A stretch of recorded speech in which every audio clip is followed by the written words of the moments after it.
আসসালামু আলাইকুম। অনেক দিন পরে আজকে একটি ভিডিও আপলোড দিচ্ছি।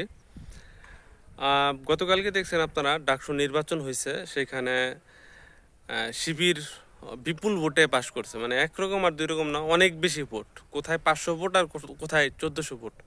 তো যাই হোক, এইখানে কিন্তু ছাত্রদল আহ, আসতে পারতো, সম্ভাবনা ছিল, কিন্তু তাদের যে 1 বছরে তারা যে কার্যকলাপগুলো করছে, তারা যে চাঁদাবাদির সাথে যে জড়িত, তাদের যে অকারেন্সগুলা, আপনার ছাত্র দল, হ্যাঁ, আপনার বিএনপির যে মানে কেলেঙ্কারিগুলা করছে, এর কারণে এটার একটা প্রভাব কিন্তু আপনার এই ডাকসু নির্বাচনে পড়ছে।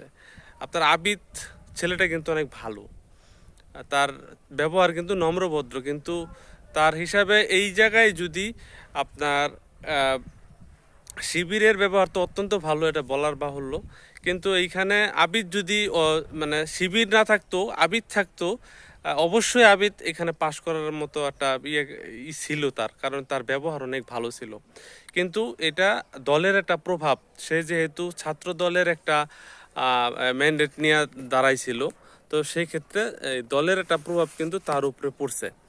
তো আপনারা দেখবেন সবসময় যে নির্যাতিতরা কিন্তু এক সময় না এক সময় উঠে দাঁড়ায়। তো এই এতদিন পর্যন্ত এই 1 বছর হইল মাত্র যে শিবির মানে উঠে দাঁড়াইতে পারছে, তার আগ পর্যন্ত কিন্তু নিষিদ্ধ হিসাবেই ছিল। তো আপনারা দোয়া করবেন, ভাইরা যেহেতু পাশ করছে, তারা নির্বাচনে বিপুল ভোটে জয়লাভ করছে, আলহামদুলিল্লাহ। আমরা তাদেরকে সংবর্ধনা জানাই এবং আমরা তাদেরকে সাপোর্ট করি। তারা যেন আরও ভালো কাজ করতে পারে এবং তারা যাতে সঠিক লাইন থাকতে পারে, সেই মানে সেজন্য আল্লাহর কাছে দোয়া করি। সবাই ভালো থাকবেন। আসসালামু আলাইকুম।